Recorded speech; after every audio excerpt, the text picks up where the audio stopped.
E se a sociedade, os empresários, representantes do Poder Legislativo, do Executivo, do Ministério Público se mobilizassem com ações sincronizadas em prol da preservação das nascentes e córregos urbanos, especialmente o Olhos d'Água? Com o objetivo de iniciar essa mobilização, o professor Marlon Oliveira ocupou a tribuna livre da Câmara Municipal na última segunda-feira, 28 de agosto, representando a ONG Águas de Abaeté e a Associação dos Ciclistas de Abaeté. O Olhos d'Água, no nosso entendimento, ele é um patrimônio de um valor inestimável e que nós precisamos acordar as sociedades e as autoridades para cuidar disso, porque os Olhos d'Água, eu falo que ele é um patrimônio ambiental fabuloso pelo que ele é de fato e pela localização e pela relação que ele tem com a história da nossa cidade.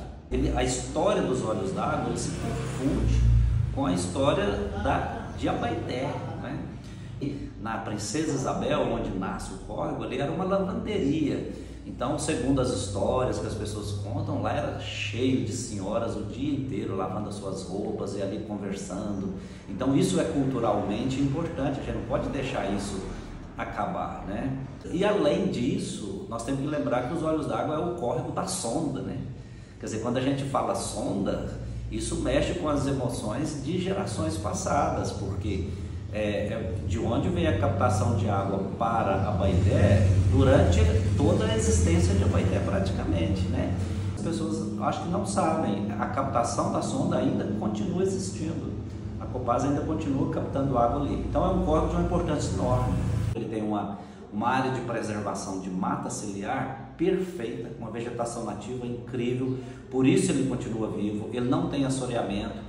Agora, com a retirada de alguns eventuais esgotos que existiam, não existe eutrofização das suas águas, então é um córrego maravilhoso. E aí o que acontece? Nós estamos mobilizando as autoridades da sociedade para a gente preservar, porque o córrego Olhos d'Água é interessante, porque a ocupação imobiliária ela não chegou ainda nas margens dos Olhos d'Água, embora ele seja um córrego urbano, né? É muito interessante isso. Inclusive no pequeno ponto onde a ocupação imobiliária chegou, nós já temos problema.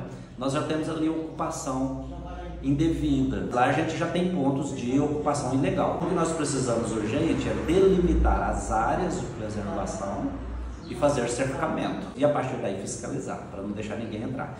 Porque assim que fizer o loteamento nas áreas que farão muito em breve, aí sim, aí ele vai ser destruído com certeza, e a gente precisa ter cuidado. Inclusive os projetos de traçado de ruas, de avenidas, é uma coisa que a associação das águas, e juntamente com outros parceiros, a gente precisa ter essa conversa com os moradores e proprietários das terras, do bairro, da margem esquerda do córrego. Porque nós podemos provar para eles com argumento que ter um córrego vivo, preservado, eventualmente convertido numa área, numa unidade de conservação, quem sabe um parque ecológico, com um rio vivo, onde animais transitam, tudo, agrega muito mais valor às propriedades deles do que ter todas as ruas traçadas e um córrego destruído, um córrego sem preservação.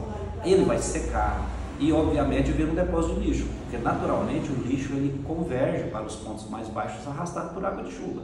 Inclusive há projeto de atravessar as duas avenidas. A gente precisa trabalhar e convencer a todos que não deve traçar as duas avenidas.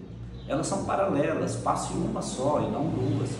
E caso essas avenidas sejam passadas, que no projeto tem que ter obrigatoriamente um corredor subterrâneo para animais terrestres, e ali tem muito coati, tem esses tipos de animais que circulam, e corredores aéreos para os animais arborícolas, né? Porque senão eles vão começar a atravessar a rua e vão ser atropelados, como já acontece na única rua que atravessa, que é Antônio José Pereira. Então, vez ou outra tem um miquinho, um macaquinho lá atropelado e morto, infelizmente. Esses patrimônios eles não podem serem sucumbidos em detrimento de interesses individuais. Uma pessoa que tem lá um lote e quer fazer um puxadinho para dentro da área de APP, né? As áreas que serão loteadas agora, que eles respeitem essa área bem limitada e que tenha projeto compatível com a preservação, porque senão ele acaba. Então, a ideia é preservar o córrego agora. Se a gente preservar agora, nós vamos ter para sempre. Continuar cuidando de algo que já está preservado é muito mais simples, porque se a gente esperar destruir, reconstruir, é praticamente impossível.